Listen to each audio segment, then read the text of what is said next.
Presidente Moca, com pureza d'alma e a melhor das intenções, eu me dirijo nesta tribuna aos políticos brasileiros e principalmente aos do Paraná e ao nosso governador Beto Richa. O primeiro biógrafo do padre Antônio Vieira, o também padre jesuíta André de Barros, no livro lançado em 1746, conta que o futuro genial pregador era, na infância, um tanto quanto parco de inteligência. Aluno limitado, Vieira tinha grandes dificuldades para assimilar as lições. Enorme, no entanto, era a sua devoção à Virgem Maria, a quem suplicava luzes, entendimento. Certo dia, rezando à santa, inflamado todo em desejo de saber, o menino Antônio Vieira teve um estalo. De repente, algo como que se arrebentou em sua cabeça. Explodiu. O estalo foi tão forte que lhe parecia morrer, disse o seu biógrafo. Passado o estupor, eis que o cérebro de Vieira desanuvia-se, desembota, ilumina-se, vão-se as dificuldades, desaparece o aluno medíocre e começa a nascer o mais extraordinário de nossos oradores sacros, o mais escorreito escritor da língua portuguesa. Daí, por séculos, a expressão estalo de Vieira incorpora-se ao uso corrente para significar a repentina e miraculosa iluminação da ignorância pelo entendimento, das trevas pela luz, da estupidez pela inteligência, da pasmaceira pela agilidade. Confesso que gostaria de ter a mesma fé do rapazote Vieira, na Virgem Santa, no Deus Todo-Poderoso, para encomendar-lhes alguns estalos de Vieira. Não para mim, que estou bem servido com o que me obsequiaram a natureza e os céus, e sim para alguns governantes um tanto parvos, tão incapazes no ofício de administrar, que bem lhes cabia aquele estalo famoso. Para um, especialmente, encomendo as minhas orações. Com fervor e urgência suplico a graça do atendimento. Peço com insistência que se lhe estale a cabeça como a de Vieira, abrindo-a para a realidade e complexidade das coisas, para a responsabilidade e a sabedoria de bem governar. Peço, suplico, insisto, oro com piedade e contrição para que se estale a cabeça do governador do meu estado, Carlos Alberto Richa, também dito Beto, como querem os íntimos e outros nem tanto. Se a providência transformou o parvo meninote Antônio Vieira no orador, pregador e escritor sem par, por que não haveria de obrar o mesmo prodígio com a cabeça do governador do Paraná?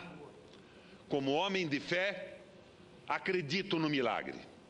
Dado o estalo, que seria um ribombo de grande sonoridade, acredito o governador abriria os olhos e veria que um ano depois da posse não fez nada, rigorosamente nada, absolutamente nada, verdadeiramente nada.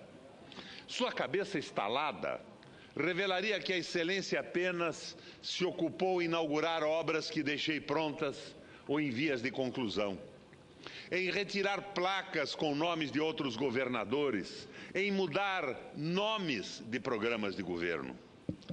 Estalada a cabeça do governador, desemburricada e esperta, a sua excelência seria dada a revelação que governar não é comprar aviões.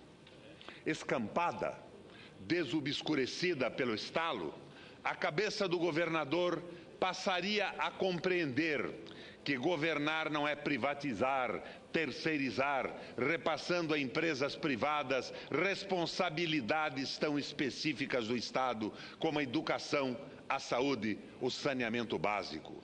Além do que, refrescaria sua memória, relembrando das fervorosas promessas de campanha de não privatizar, não terceirizar, não subir tarifas. Estalada e desentalada dessa baboseira neoliberal que domina um choque de gestão, a cabeça do governador descobriria o enorme descompasso entre seu discurso modernoso e a prática de seu governo. Se não, vejamos, não recomendam os teóricos do tal choque cortar pessoal, diminuir funções, comprimir salários, desidratar a estrutura estatal, evitar o compadrio e o nepotismo nas indicações, profissionalizando-as. Como, então, ó Minas Gerais, explicar que Excelência Paranaense criou mais cargos comissionados, dobrou os salários dos comissionados, criou 2 supersecretarias de Estado, prebendando o seu irmão com uma delas? Cortar gastos. Como então, se para divulgar-se Sua Excelência pretende gastar em propaganda, em 9 meses deste ano, 180 milhões de reais, afora o que vão gastar as estatais e autarquias, como a Sanepar, Copel, Porto de Paranaguá, e mais, e mais, e mais. É tanto dinheiro em propaganda que fico pensando. Choque de gestão é isso. Muito, mas muito dinheiro em propaganda para que a opinião pública fique achando o governador lindo, maravilhoso, chocante, como diziam os jovens pouco tempo atrás. Ou talvez, senador Mozarildo, ainda digam, não sei. O pior de tudo é que a nossa muito valorosa Assembleia Legislativa pouco contribui para favorecer o estalamento da cabeça do governador. Pelo contrário, adula-o, mima-o, lisonjeia-o, incensa-o. Da mesma forma, os meios de comunicação são tão cegos à inição ou às deviadas ações de Sua Excelência, quanto pródigos em elogios à roupa nova do rei. E aqui me ocorre um sermão do padre Antônio Vieira, com a cabeça já devidamente estalada, sobre o mal que os aduladores fazem aos governantes. É o sermão da primeira sexta-feira da Quaresma, pregado, senador Paim, em Lisboa, na Capela Real, em 1649, e tido por alguns como um dos mais sublimes e eloquentes sermões do padre Vieira. Diz o pregador: entre os políticos, Xenofonte, Tácito, Cassiodoro; entre os historiadores, Tito Livio, Suetônio, Quinto Curcio; entre os filósofos, Sêneca, Plutarco, Severino, Boécio; entre os santos padres, Jerônimo, Crisóstomo, Gregório, Agostinho, Bernardo, todos só com discrepância no encarecimento, dizem e ensinam concordemente que os inimigos dos reis e os maiores inimigos são os aduladores. Citando Santo Agostinho, Vieira diz que o bispo de Hipona ensinava que há 2 gêneros de inimigos dos governantes: uns que perseguem, outros que adulam, e que se há de temer mais a língua do adulador do que as mãos do perseguidor.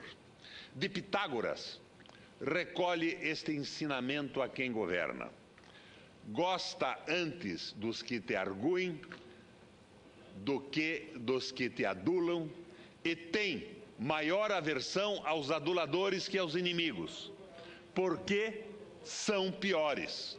E Vieira lembra a recomendação de outro filósofo grego, Sócrates: a benevolência dos adoradores dá-lhe logo as costas e foge deles como inimigos. É bênção ou fatalidade dos governantes que tudo o que fizerem ou quiserem, ainda que não seja louvável, seja louvado, diz o padre Antônio Vieira. Ele exemplifica: se o rei, como Saul, tomar para si os despojos de Amaleque, consagrados a Deus, e os aplicar a usos profanos, de laudabunt, louvamos-te, dizem os palacianos. Se o rei, como Davi, por simples informação suspeitosa, singular e sem nenhuma legalidade, privar do patrimônio a Mefibosete e o der a seu criado Siba, te laudabant. Se o rei, como Salomão, para edificar soberba e deliciosamente o bom ou o mau retiro do Líbano, derrubar as casas dos poucos poderosos e queimar as choupanas dos miseráveis, te laudabunt. Se o rei, como Roboão, acrescentar tributos sobre tributos, te laudabunt. E quem são os panegiristas desses louvores? Pergunta Vieira. Ouçam, senhores deputados do Paraná, ouçam, senhores da mídia, o que responde o pregador sobre quem são os que louvam os governantes. Não são os que padecem o dilúvio fora da arca, não são os que moram e morrem fora das paredes do palácio, senão o que vivem à sombra de seus favores. Estes, diz Vieira, são os que louvam o que não deveriam louvar, e aplaudem o que não deveriam aplaudir, e ajudam o que deveriam estorvar, atentos somente a não desgostar ou entristecer o governo. No entanto, Vieira faz uma agudíssima ressalva. Diz ele: eu bem creio no bom entendimento de alguns, que no mesmo tempo em que louvam e aplaudem com a boca, gemem e choram com o coração. Nem eles deixam de o confessar assim, onde não é perigoso o sigilo. Mas como servem mais ao próprio interesse que ao rei, esta covarde dependência lhes equivoca a dor com a alegria e o coração com a língua. Continua o padre. Uns autores comparam esses aduladores ao camaleão, que não tem cor certa nem própria, se reveste e pinta de todas as cores, quaisquer que sejam as do objeto vizinho. Outros os comparam à sombra, que não tem outra ação, figura ou movimento, que a do corpo interposto à luz, do qual nunca se aparta e sempre e para qualquer parte o segue. O padre Vieira, nessas considerações, não se presta só ao Paraná. Talvez nós pudéssemos observar pelo mesmo ângulo o comportamento do Congresso Nacional. No entanto, Vieira considera que a melhor comparação do governismo idólatra e interesseiro foi feita por Santo Agostinho, que comparou os bajuladores com o eco. O eco sempre repete o que diz a voz, nem sabe dizer outra coisa. E onde as concavidades são muitas, os corredores palacianos, legislativos e ministeriais, diria eu, é cena verdadeiramente aprazível ver como os ecos se vão respondendo uns aos outros, e todos, sem discrepância alguma, dizendo o mesmo. O que disse a primeira voz é o que todos uniformemente repetem. Enfim, senhoras e senhores senadores, além de pedir que se estale a cabeça do governador, que se lhe abra o cérebro ao entendimento das coisas, rezo também, suplico e imploro que se estalem a cabeça dos deputados estaduais do Paraná, principalmente os do meu partido, o PMDB, que estão cometendo tudo aquilo que Vieira aconselhou se repudiasse. Em outro sermão famoso, o sermão do primeiro domingo do Advento, também pregado na Capela Real em Lisboa, este em 1650, O padre Antônio Vieira fala sobre o pecado da omissão. Do pecado da omissão e do pecado das consequências da omissão, destaca ele.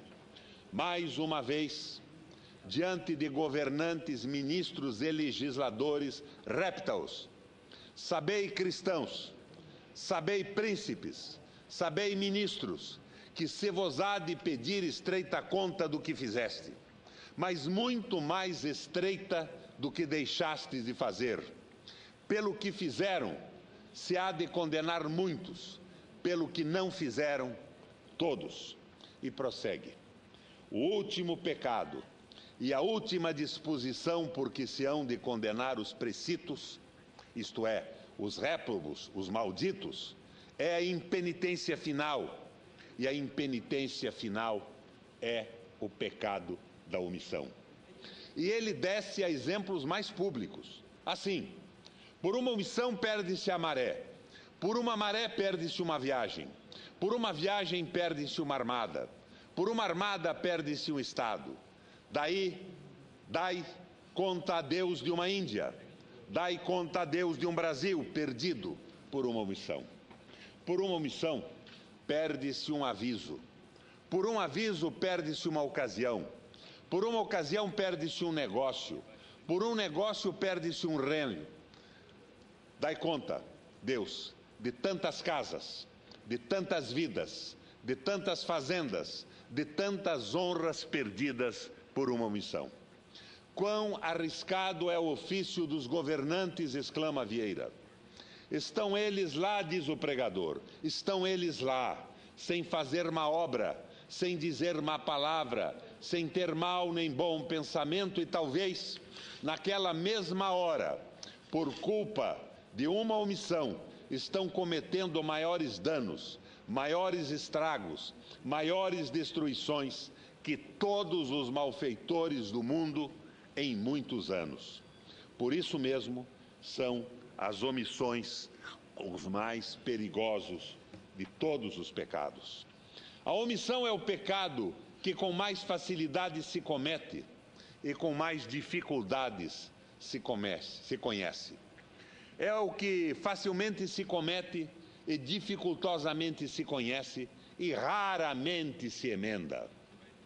Pecados de governantes e pecados dos bajuladores, dos aduladores, daqueles que, acima de tudo, têm em conta os seus interesses, mandando as favas, os escrúpulos, os princípios e a palavra dada.